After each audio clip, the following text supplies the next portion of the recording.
Hi, everybody. Hi. I'm so glad you came today. My name is Shurikiana, and on behalf of my husband and I, Heidi, we'd like to welcome all of you to our space, Sankofa Video Bookstore, for a very special event today. I have to say that Callaloo is one of my favorite books, and having peeked at the third book, I have to say that it's beyond my expectations.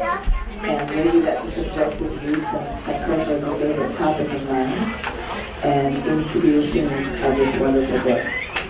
And of course, Marjuan is somebody that we claim because we've known her for a few years and seen her working so artistically and creatively through her ideas for art and young people, and have always been really happy to support her and watch her grow.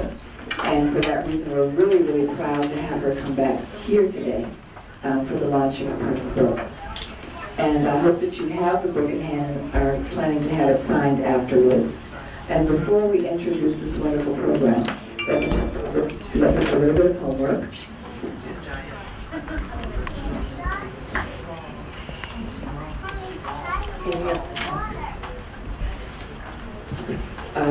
There is a sign at the opening of the store that gives us permission to take your picture and your voice. I hope everybody's fine with that. It basically says that Sankofa Video Bookstore and its signs and Callaloo, etc. have permission to record, to document you today. Presently. And if that's not fine, you should let me know. And then secondly, I just want you to know that Sankofa is the home of the largest book collection for children in this area, for children of color, about children of color, and that's something that we very proudly try to make sure it stays in place no matter what happens in the city. And we're having a book drive also. Our children coordinator, Jerry Smith, came up with the idea of having a book drive for children who are being separated from their parents and in detention. So you'll notice. Yeah.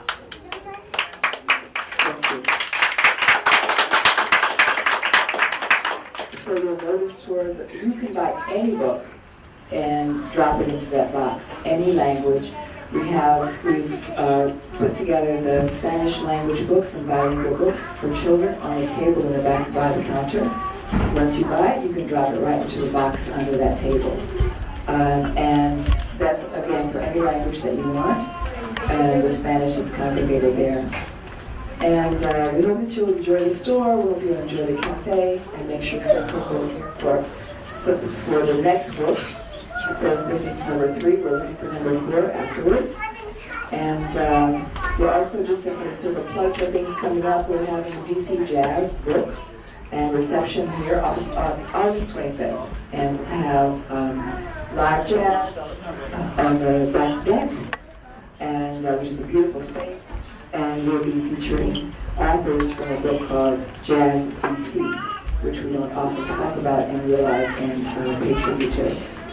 And we're having a series called Real Cinema, starting with a film called Ashes and Embers by Heidi, and we hope you come and enjoy that too. Please sign our email list so you can hear about all the good stuff. And I'm going to turn the rest of this over to John from WUSA.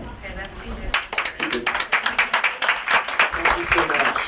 I'm John Murray, reporter at WUSA 9. It's a pleasure to be here with you guys on this great day as we celebrate the book launch of Callaloo, the Trickster, and the Magic Quilt. I know it's pretty hot outside, so it's wonderful to see all of you guys here today. If you're not familiar with Callaloo, it's an award-winning book series that really celebrates just the diversity of African American culture and the African diaspora. And on top of that, it really promotes the importance for a cultural impact with our children here, which there's so many, it's great.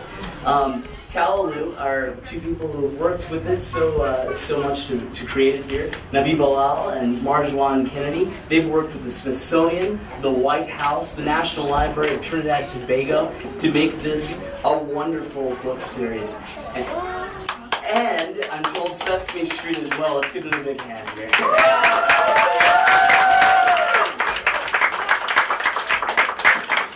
And as you just heard, they've had multiple books printed in English and Spanish. They're available on Amazon, Barnes & Noble. You should be really excited about the one that has just been released. Once again, the Trickster and Magic Quilt. We're going to talk about that a lot today. But right now, you're probably tired of hearing me talk, so let's introduce you to Marjolaine Kennedy and Nabi Bilal. Thank you.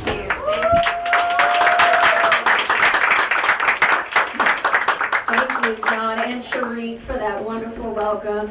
Thank you, everyone, for coming out, boys and girls. I see some familiar faces here. How are we doing today?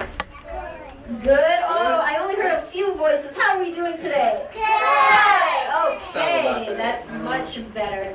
My name is Marjolaine Kennedy, and I'm the author of Callaloo. And I'm Nabi Bilal, and I am the illustrator of Callaloo. And as you heard, I see a lot of familiar faces, so thank you again for coming out. This is our third book that celebrates Gullah culture. How many people in here ever heard of the Gullahs? Okay, quite a few people. Okay, that's excellent. So if you don't know about Callaloo, we're a children's media brand, and we're all about promoting cultural education and social awareness. And we do it through performances, of course, our books, digital content, animation, and we want to make our stories accessible. We also have an arts education program through our nonprofit that goes directly into schools and works with youth in after-school programs as well as summer programs. So today is our official launch of our third book that has taken about 2.5 years to create. And this has definitely been a journey for the two of us, but as well as for our entire team. We're totally independent. We started this really like in our basement.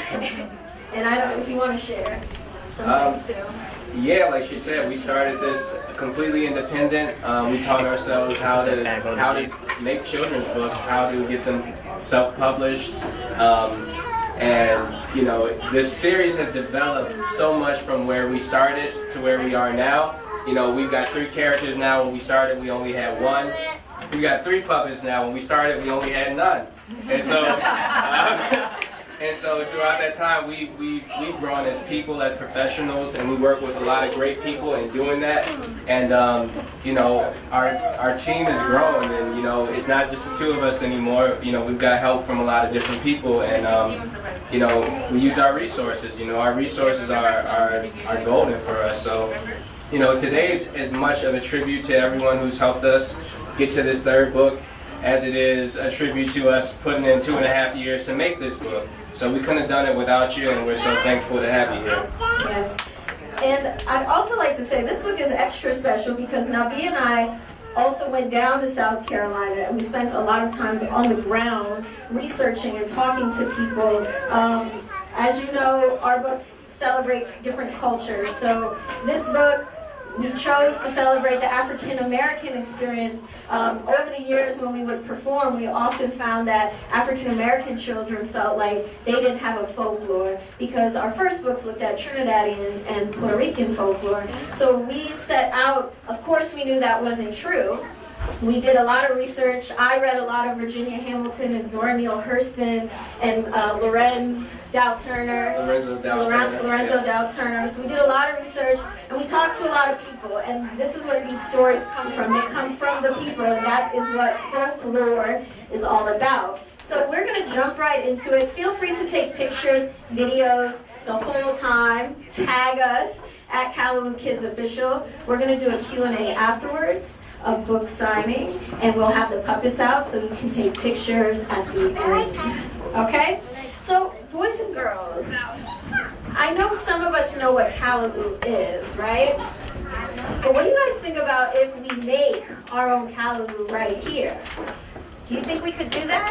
Yes? Okay, so boys and girls, we need our imagination. Does everyone know what our imagination is? What's our imagination? Hold on. We're going to call on a friend that raised their hand. Yes. Something that we think. Something that we think. Absolutely. What else is imagination? To make up stories. To make up stories, to make believe. What else?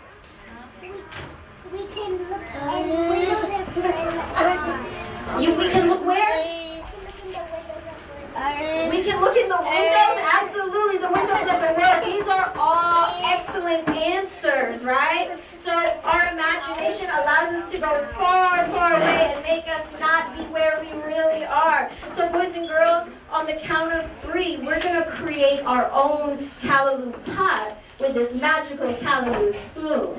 Okay? Can I have a little drum roll on 3? 1, 2, wait a minute, boys and girls. Can I see everybody making the Callaloo with your imaginary Callaloo spoon? On 3, 1, 2, 3. Woo! Do you see the pot, boys and girls? Yes? Oh my gosh, okay. So for the Callaloo, we're gonna have to include some ingredients, okay? And that requires a lot of different things. So I want us to grab in front, and can we grab some dashing bush? Grab it, grab it, grab it. On 3, we're gonna throw it in the pot. 1, 2, 3. Boom. Okay, and the next thing we're gonna need a little pinch of salt. Grab it, 1, 2, 3, throw it in the pot. Boom. Okay, and next we're gonna need some pepper. Grab it, throw it in the pot. 1, 2, 3, boom. And some water. Oh, I'm gonna put my spoon down for this. Grab that water and let's throw it in the pot. 1, 2, 3, boom. It smells good, right? Yes. So next, we're gonna need a lot of culture. It requires culture in Callaloo, okay? So I need everybody and adults too, everyone in the room. I want you to reach to the right, and we're gonna grab all the indigenous culture. All the indigenous culture, the Taino, the Arawak, the Karen, and we're gonna throw it in the pot. 1, 2, 3. Boom. Next, we need some European culture. Let's grab to the left. Grab to the left, everyone in the room. All the adults in the back. We need all the European culture, the French, the Spanish, the English. We're gonna throw it in the pot. 1, 2, 3. Oh, that's a lot of culture in there, boys and girls. Yes? Yeah. Okay. Now this is a lot. We have to grab all the African culture. All the African culture. Let's reach in front of us. It's a lot. That's a lot of African culture. The Ashanti, the Fulani, the Yoruba. All of it. Grab it, and throw it in the pot. 1, 2, 3. Oh man. Is anyone tired yet? No? No? Okay, no, I'm not tired. All right, let's stir up our Callaloo. Stir it up. And boys and girls, where should Callaloo take us today? Where should it take us? To the Amtrak station. To the Amtrak station. Where else? To the museum. Then we can catch the Amtrak to the museum. Where else? Wakanda. To the train station. To the zoo. To the metro station. Where else? To the station. Last one. They said it. To the. I think everyone wants to go to metro. But boys and girls, I think it tastes like the Gullas. Yes? Yes. Yes. Boys and girls, are you ready to go to the Gullas? Yes. Are you ready to go to the Gullas? Oh, that was so sad. Can we say it a little louder so all of our friends outside in DC can hear us on 3? 1, 2, 3. Yeah! Right. Now, Nabi, I think the train station is over there. So can you grab all of our bags so we can? Oh yeah. We gotta get our bags and we gotta get to the train. Yeah, no problem. I'll be right back. Okay. Okay. Let's say bye, Mr. Nabi. Bye. All right. So boys and girls, we're almost set for our trip. And as Mr. Nabi is heading out to get our bags, I want to introduce you to a very good friend of mine. Her name is Zoe. Has anyone ever met our friend Zoe before? Yes? Where did you meet Zoe? Here. Here? I met Zoe. You've met Zoe before? I met Zoe when I was coming in. When you were coming in. Well, Zoe is a very good friend of ours. She comes from South Carolina, but she lives in Harlem, New York. And she just moved there, so she's just getting accustomed to like city life, you know, because the country is a little slower. Yes? So boys and girls, can we call for Zoe on 3? Let's say Zoe's name. Let's say hi, Zoe on 3. 1, 2, 3. Hi, Zoe! Let's say it one more time. On 3. 1, 2, 3. Hi, Zoe! Hi, everybody. Here's Zoe. Let's give Zoe a round of applause. Yay!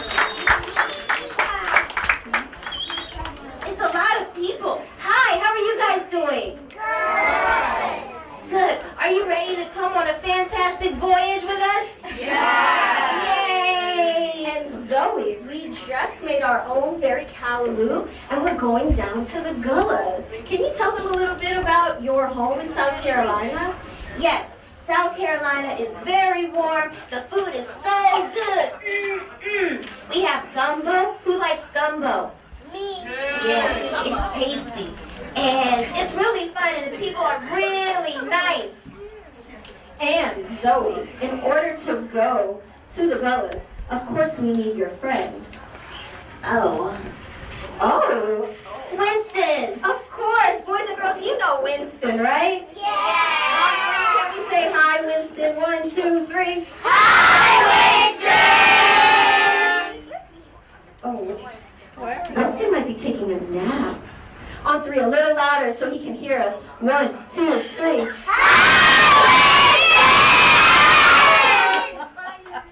And the door opens slowly. Here you are. There we are. Everybody give a round of applause for Winston.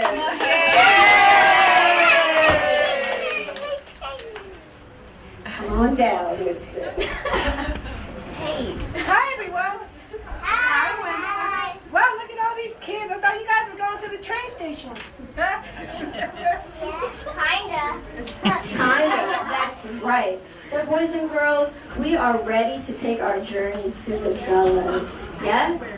So as much as you can, let's keep our eyes and our ears open so we can hear the story and our mouths closed so all of our friends can hear, okay? All right. So this is, I think we're ready for the projector? Yes. Let's get to the first page. Up, go back. Yep, there we are. Okay, so this is Callaloo, the Trickster and the Magic Quilt. On a warm spring day in Harlem, Zoe and his friend Winston enjoyed a glass of sweet tea and a bowl of Callaloo on her grandma's stoop. More sweet tea, chillin'? Asked Grandma. Yeah, more for me.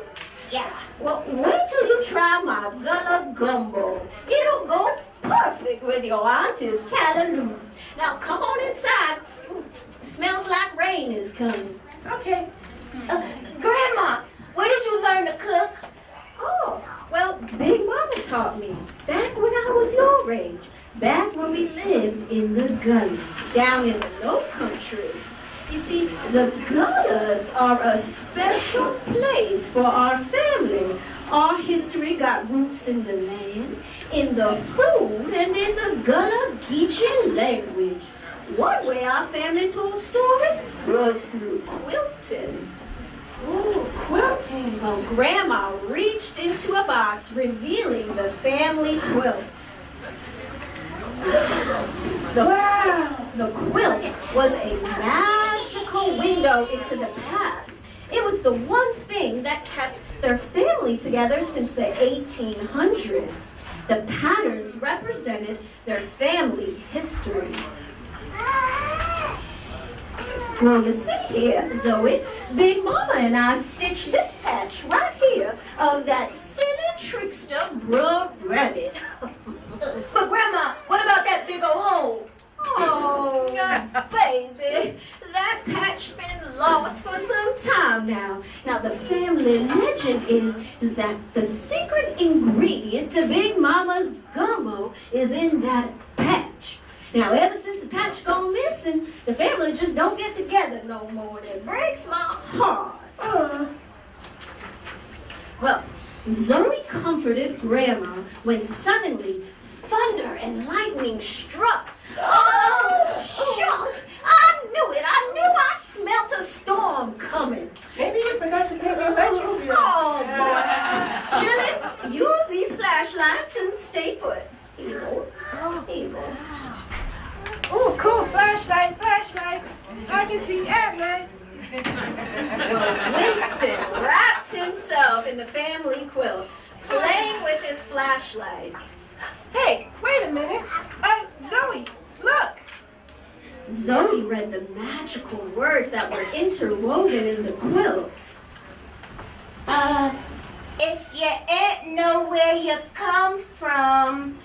When suddenly the quilt lit up, leaving the children in awe. Oh, wow, cool. Magically, the storm stopped and the lights flickered on. Oh, thank goodness. Now, Chillin, go to the African market down on 116th and Lennox and fetch me some okra. I'm fixing to finish my gumbo by sundown. Well, Zoe ran out the door, followed by Winston wrapped in Grandma's quilt. Hey, Zoe, I think that quilt has magical powers, and we want you to find that rabbit guy. Oh, don't be silly. There's no such thing as magic.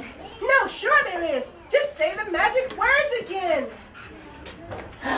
Giving in, Zoe repeated the magic words written on the quilt once, twice, and a third time, when suddenly the quilt lit up, draping itself over Winston and Zoe, magically transporting them from Harlem to the Gullah Sea Islands in South Carolina. Wow, this is like the magic school bus or something. We know that gumbo. And just like that, the children were dropped in the middle of the Penn Center Gullah Market in Beaufort, South Carolina. Wow, it's so, old. No, it's beautiful. Winston's eyes grew big at the sight of some tasty treats. Ooh, apples, move, Oh, move, move, baby, apples, move, move, move, move. Greedy. Well, I'm sure glad that you favor my apples, said Miss Ethel Lee, the most famous Gullah sweet grass basket maker in all the town. Wait, do I have to pay for these? No, you can just take one just this one time. Perfect. And while you're at it, we're looking for a guy named, Bruh Rabbit. yeah, him. Oh, yes, I know that Bruh Rabbit. Just look for his footprints, but be careful now. He's harder to catch than a cold on a hot summer's day. Okay. Indeed, Winston and Zoe discovered odd footprints in the ground. Look, Oh, look, that's a footprint. I see one too. Oh, and I think I see Bruh Rabbit. He's kind of like Bugs Bunny, but with dirty clothes. Like an off-brand Bugs Bunny. Yeah, like, Uncle Bunny. They followed the footprints to the edge of the river where they found Bruh Rabbit packing his canoe. Maybe you should say something to him. Maybe. Excuse me, Mr. Bruh Rabbit? We're looking for a missing patch from my granny's quilt. Can you help us find it? That's a really nice quilt. Sure, I can help. If you help me untie this here knot. Oh, yeah, I can help you. I'm a master knot untier.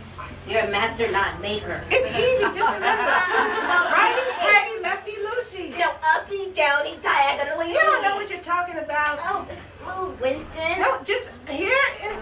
Oh. No sooner had they begun working. did No, Bruh sit Rabbit down. disappear on the river on Grandma's quilt. Oh, he went away with our quilt. Oh, man.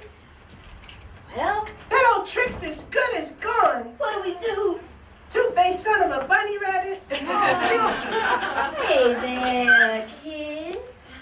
He's gone to Sankofa land, the land of the ancestors, said Sis Possum. Now, come on, yeah, and I'll take y'all there. So Zoe and Winston did just that. Sis Possum, Winston, and Zoe rowed far onto the river as Sis Possum cautioned them.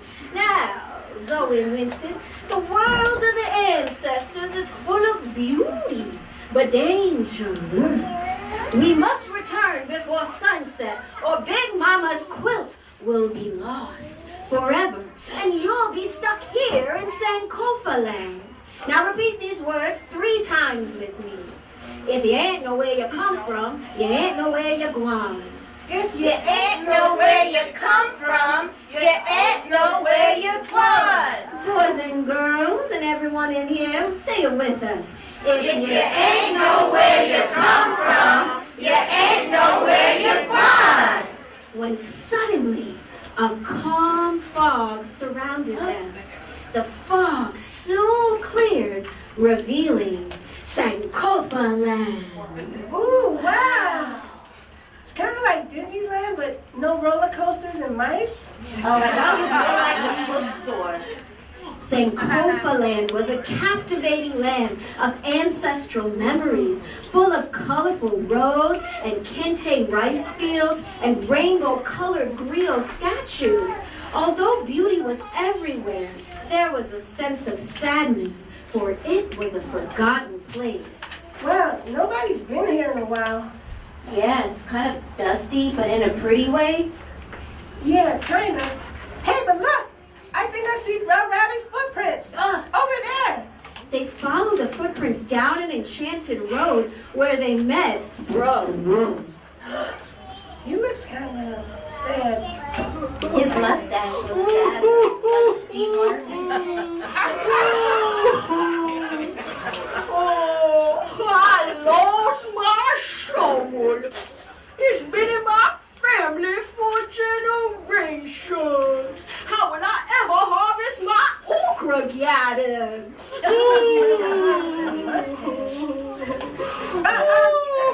Let me talk to him.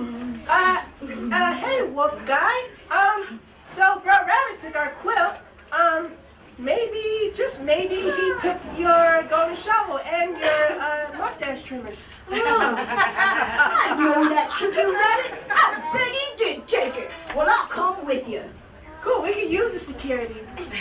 Well, they continued on their journey, which led them to Sis Croc down on the riverbank.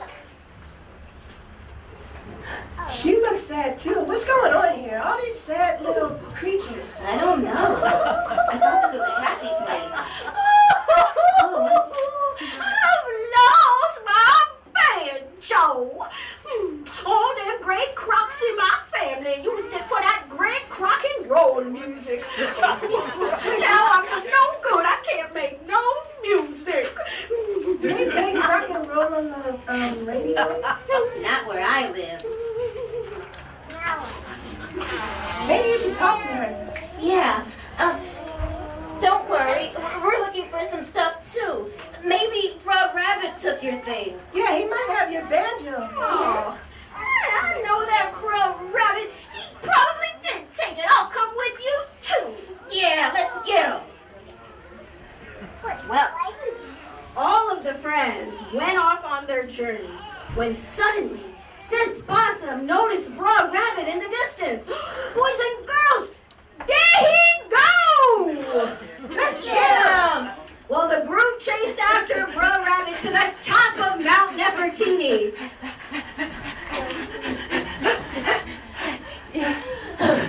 We caught you red-handed.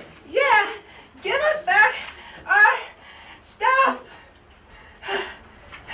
It was only a decoy. Bro Rabbit had tricked them again. Oh, man. Oh no! The sun is almost set.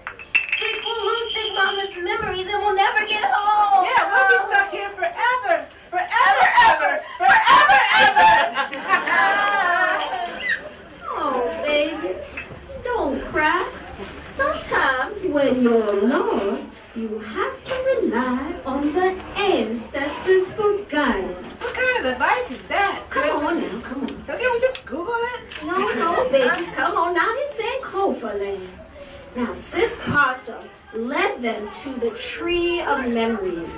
Its roots dug deep into the Gullah earth, while its branches reached high into the sky. Now, Zoe, there it is. Speak to me. Hello? Big Mama?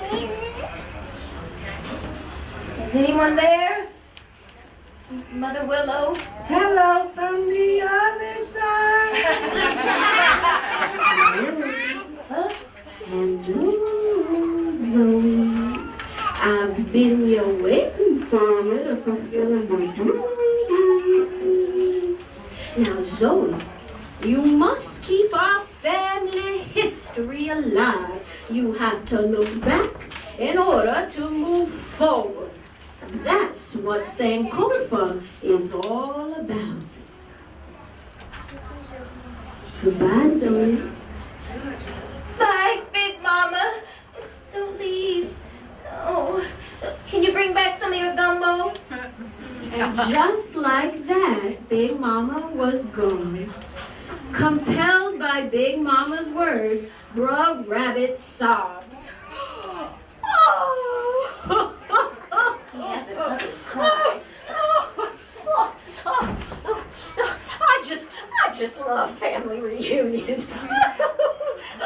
Wait, Mr. Bro Rabbit, you're wearing our missing patch. I am? Yeah. Oh, I sure am. Well, I'm sorry I took everyone's stuff. I just wanted to have memories like y'all. And, you know, sometimes even a rabbit feels forgotten. Oh, you'll never be forgotten, Bro Rabbit. You're part of a family quilt. Our family quilt. Oh. Comforted, Bruh Rabbit gladly returned everyone's items. And as a token of appreciation for all that Zoe and Winston did, Bruh Wolf offered them a bag of his fresh okra, Sis Croc played a tune, and Sis Possum performed a dance with some help from Bruh Rabbit. Hey, Bro Rabbit, I lost $1 million check. Well, yeah, I got $1 million, but it's in Sankofa money. Oh, man. We can use it when we come back. Okay. Well, Zoe and Winston's new Gullah friends said goodbye as the magical quilt flew them back to New York City. Bye, Zoe and Winston made it just in time for Grandma's Gullah Gumbo dinner with a side of delicious Callaloo.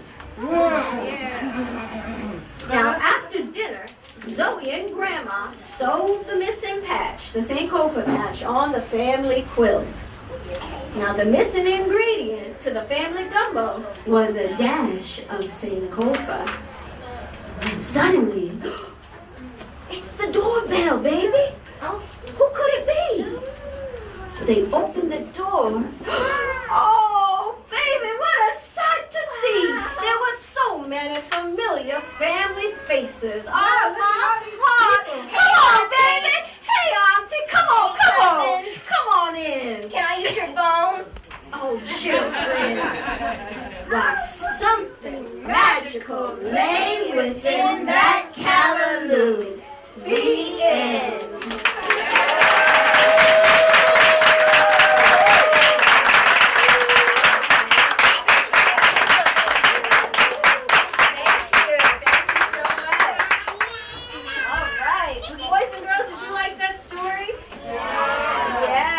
And the pictures were really beautiful, right? Yes. Well, we hope that you guys can purchase the book. We have them, and I think our first 2 books are here as well, so we can sign them. So I think now we're going to turn it over for a quick Q&A, yes? I think. Oh, okay, I'm sorry. Announcements. Yeah. Let's say bye to Winston and Zoe. Thanks for coming with us. Peace. Bye.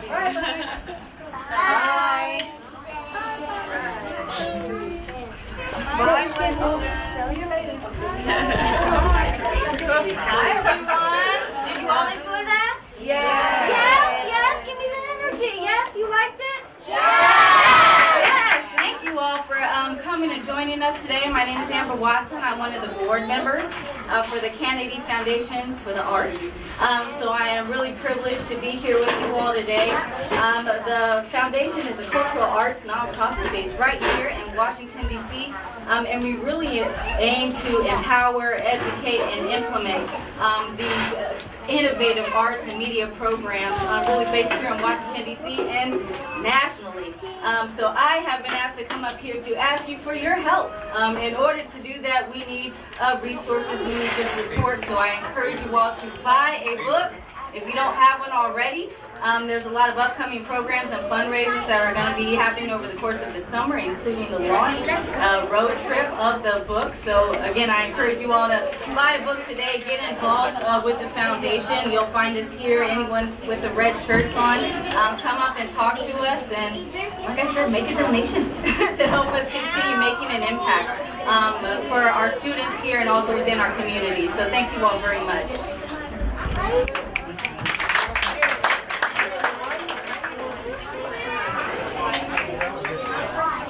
We're going to open up for some Q&A here with Marjwan and Navi.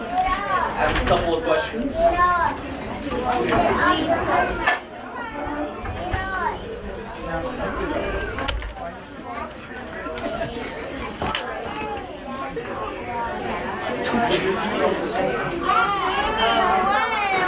was using this one. Yeah, there's 3 here. Yeah, these that one.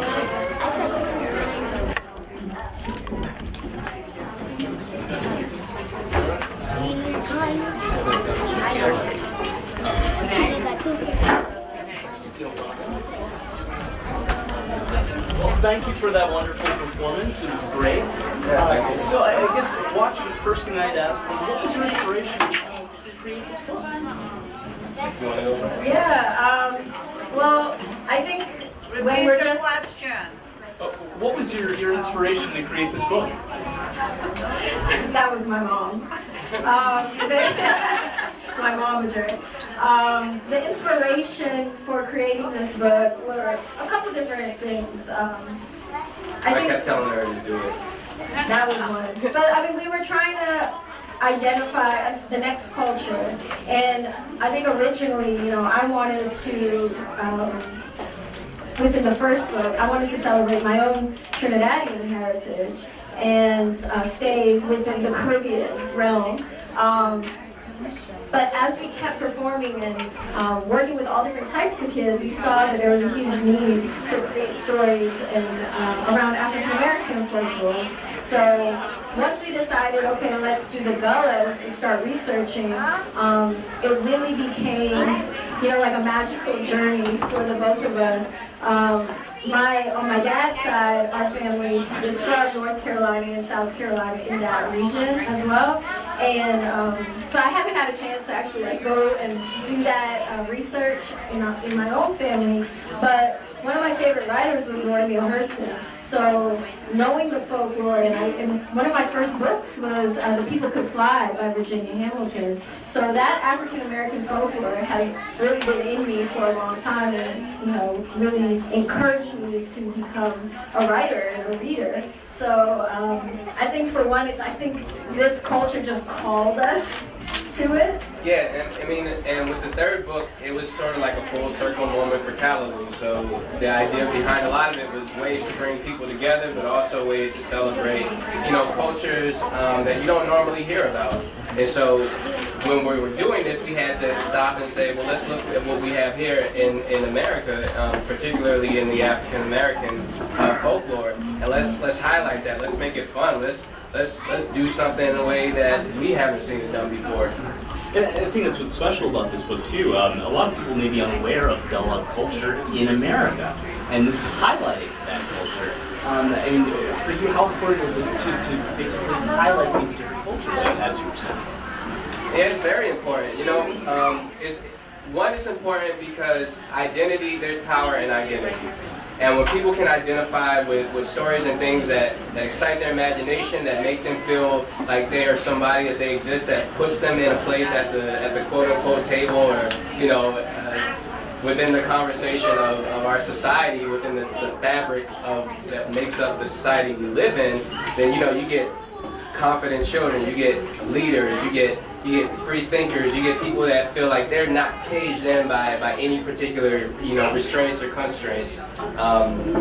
And two, that also makes other people say, well, what's my culture, what's my identity? It makes them really get interested in finding that out, so they can have those conversations with other people, and say, hey, I've tried this food, try this food. And food, stories, and people kind of make the world go around. And I have to say also, during this piece, once we decided and started telling people about it, people just kind of opened up and wanted to work with us. So we had this beautiful quilt made by the Virginia Quilt Museum. They donated it to us, and it's literally the exact design in the book, as well as Miss Paula Whaley, who's James Baldwin's sister and a visual artist in Baltimore. She wrote the foreword for us, and we were introduced to her through her work with the Gullas as well. So it really was, a community effort to create this piece. And you also worked directly with Gullas as well, because you went down to Low Country to learn more about this. Yeah, we went at 2 different times. We went at different times, but it was so impactful just to hear the stories from the people and also learn what the contemporary issues are. So even like for our first 2 books as well, there's just a part of the creation process where, we gotta do the academic research, but as well, actually getting out on the ground and allowing the earth to kind of fill us. So, we've had stories where, like, the oak trees, felt like they were talking to us. And a lot of scenes in the book that I ended up illustrating. So I had about 30 days to illustrate this book, just because, we did a lot of research and we wanted to get it out at a certain time. And so at some point during the illustration process, I told Marjwan I got to go to South Carolina, to Beaufort, to the Gullas to actually see this thing and see these pages. So I went there, and a lot of the things that I saw there ended up making it into the book. And it wasn't that I was always looking for those specific things, but they revealed themselves to me just simply by being there, whether it was somebody just saying, hey, go down there and walk to that dock. The dock where they need Bro Rabbit. That was right behind the Penn Center, and I had no idea, but somebody working there we finished the conversation, say, hey, before you leave, just walk down that dirt road and go take a look at that dock, and it was right there. Great. One thing I want to switch to is the quilt itself. When they find the patch, the family is reunited. How important is family, not only to this book, but what you all did here? Well, family is really everything. Family is how, not just in this story, but even broadly understanding how people of the Black diaspora have survived. They've survived through familial bonds and through memories and preservation. And it's done in ways through, tangible things that sometimes you overlook.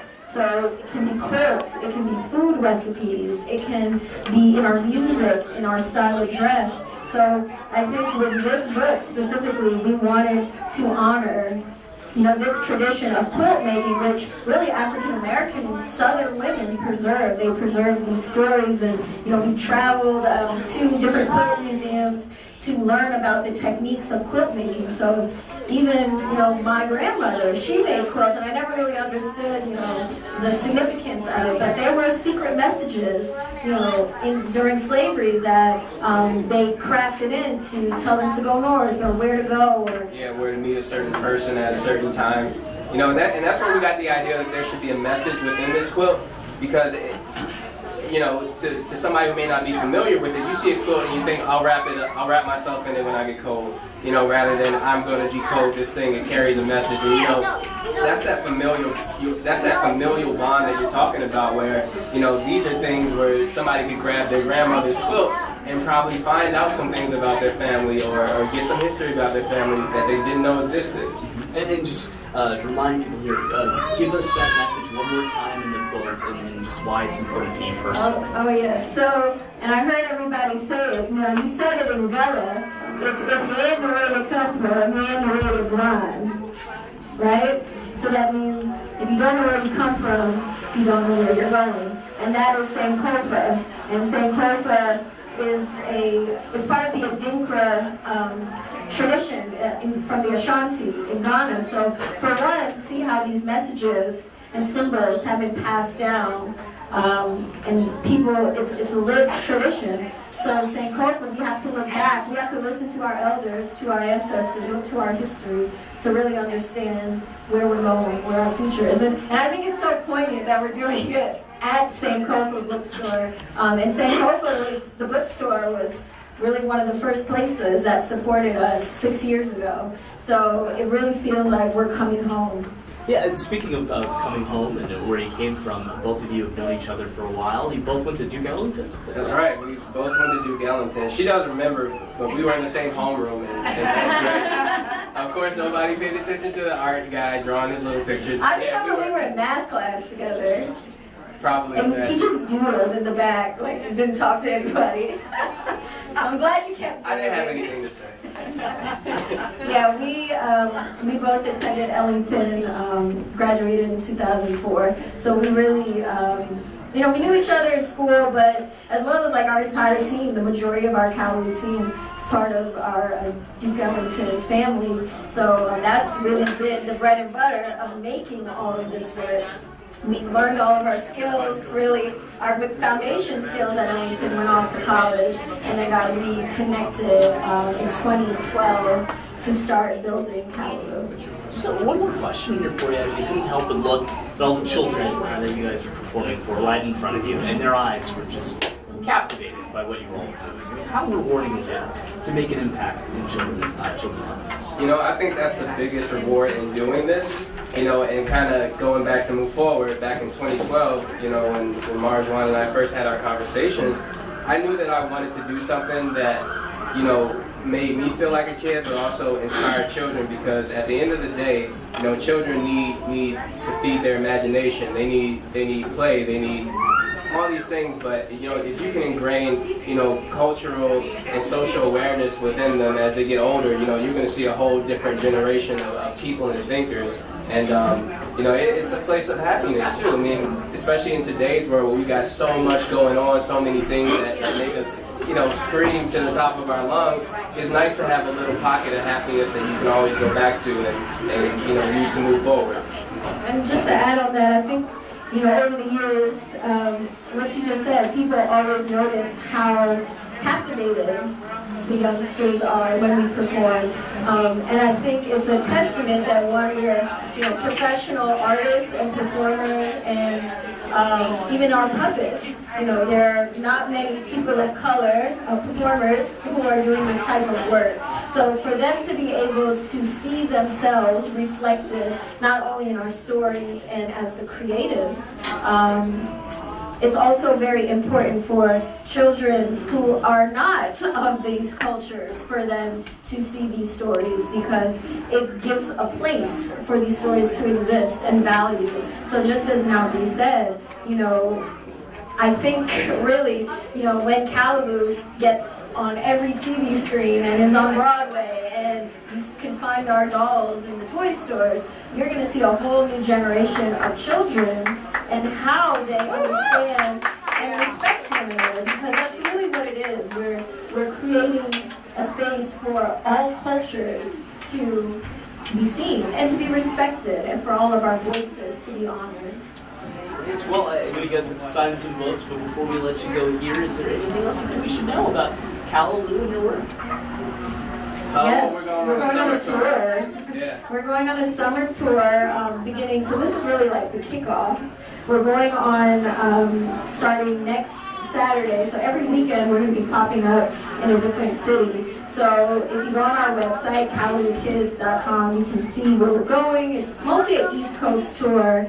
And what else? We have, in addition to the books, we have a web series online. We also are doing short stories with the characters now, where the style's a little modified. So Callaloo will have a life beyond just these books. These characters will live beyond just the pages. And as long as some kids are in need of it, it'll stay in the forefront. Yes. And I actually have some notes. Thank yous I was supposed to say. But I want to thank you also for coming, John, and hosting this with us. And just give John a round. I can say it's been a pleasure. It's been wonderful to see this and see what you guys are doing. Thank you. Thank you so much. So I do have some quick acknowledgments, and then we can move forward for the book signing. I do want to thank Ms. Paula Whaley, who wrote the foreword for the book. She couldn't be here tonight, but it was just such an honor to work with her. And actually my godmother, who is here, she introduced us, and I remember just meeting with her the first time and just feeling captivated by her spirit. So she talked to me a lot just about, her brother, James Baldwin, and how they grew up in Harlem and what drew her to the Gullah culture. So she wrote a beautiful tribute to us in the book. So you can find that in the beginning of the book.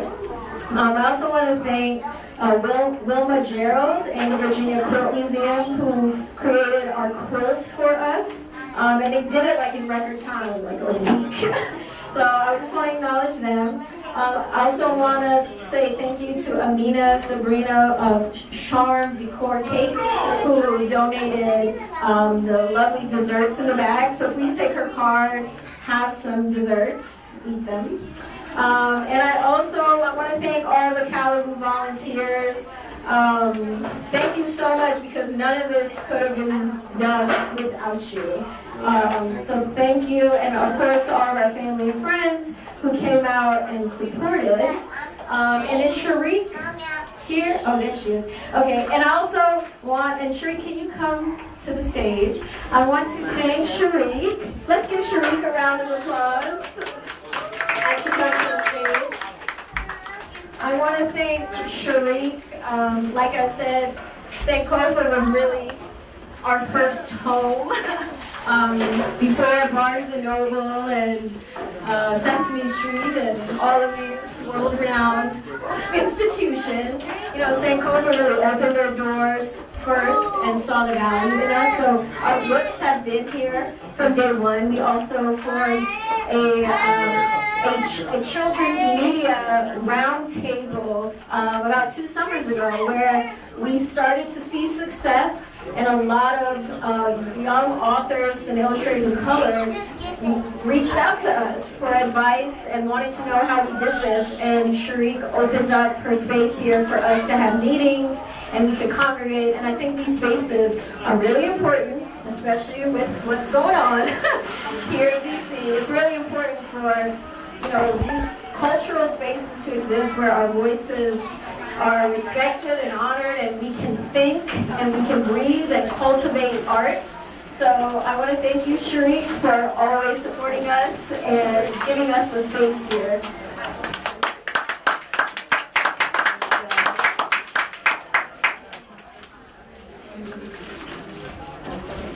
You're welcome. And I had some other stuff, I'm sorry. Not prepared.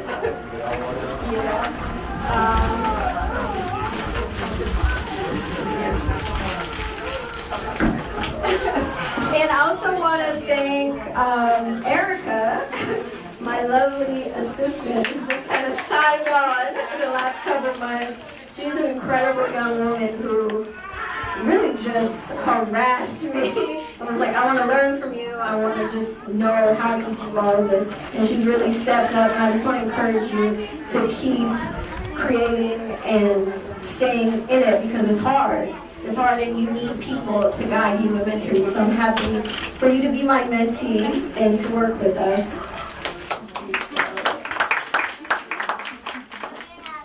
And this right here, this is for Sheila. Where's Sheila at? I want to bring Sheila to the stage.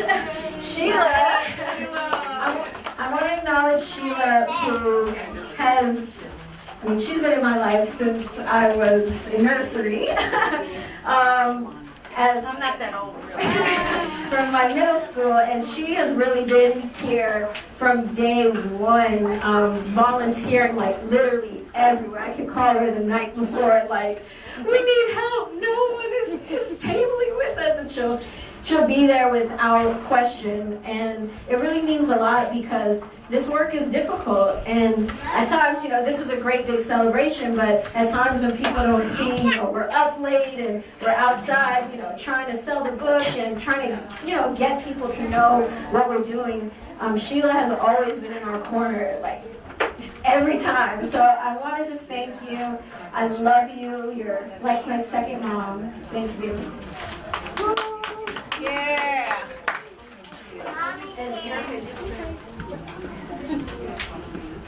Yes. I guess we could say also our dedications, who we dedicated the book to.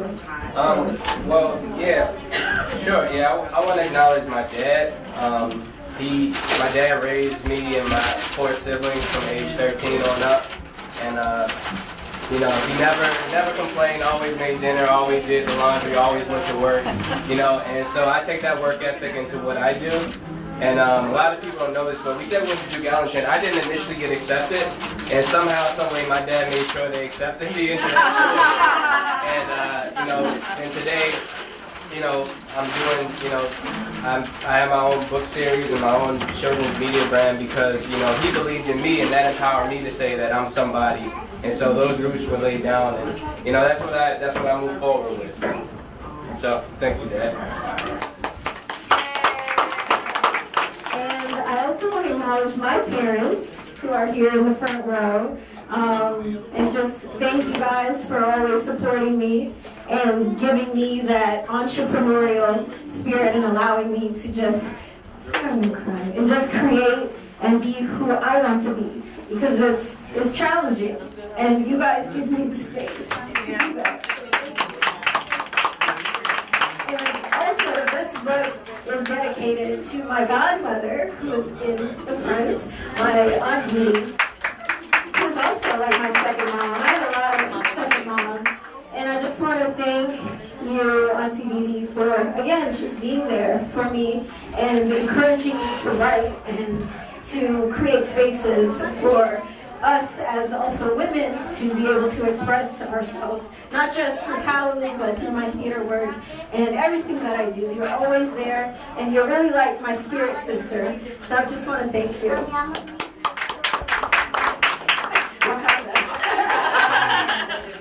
And finally, I want to thank my partners that may have no idea I'm doing this.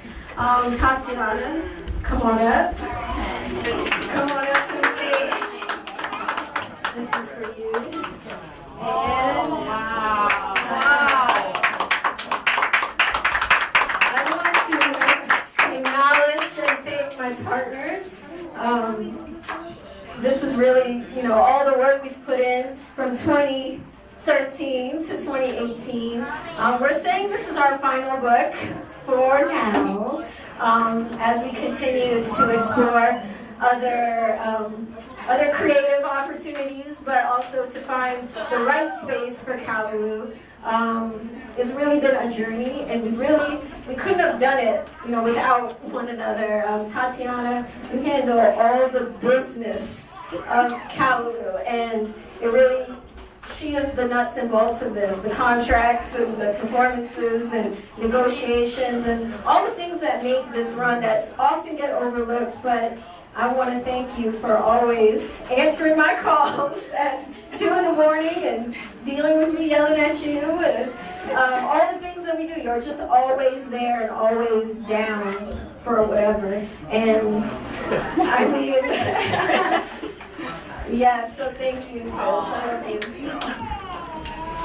And my partner, Nabi, you know, we have really spent a long time figuring this stuff out. Times where, you know, I wanted to strangle you and disappear and, you know, give up.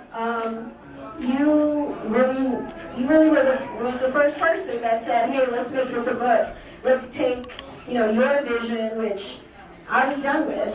You know, I was ready to move on, and you inspired me to, you know, keep going and to figure out other ways that these stories could live. So you never doubted, you know, at times when I doubted what we were doing. You never doubted, and I think that's really critical to creating this work. So I just want to thank you for, again, all of the hard work, the late nights, the no money, the sweaty Saturdays, all the rehearsals, and jumping in. Now, Nabi is not a performer, and I think that, you know, should be acknowledged too, that he jumped in and not only designing Winston, but playing Winston, and he really is like the face of Callaloo that kids love and even adults love. And it's hard. So I want to thank you for jumping out, getting out of your shell, and even finding that other side of you as a performer. And I think I can see Broadway. After I get some sleep. Yeah, so this just kind of chronicles like how Callaloo came from a play, then to a book, as well as our education program, and then where we are today. So I hope you guys hang this up and always look at where we've come, and we did this together. So thank you.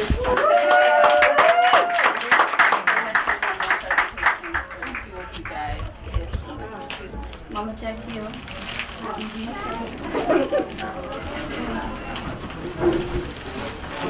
She's coming. Good. She's coming. Hello, everyone. I'm just going to say a few words. I'm the mother of Marjwan and maybe the adopted mother of Nabi through all the journeys they've had. We just want to present a little token to Nabi. This is for you. In appreciation for all that you do. Say a couple words. Well, I can always count on my sister to put me on the spot. I just want to say to you both, Marjwan and Nabi, how very proud I am, and we all are, of your amazing accomplishments. And I hope you know what a treasure you are, not only to your family and friends, but to our people. And to our community, of course, but to the world. Because it's people like you who preserve history, and that it means everything. At the end of the day, it's about family, it's about honoring our history, and standing on the shoulders of those giants to reach even higher than we had before. So I thank you from the bottom of my heart for all that you've done. Thank you.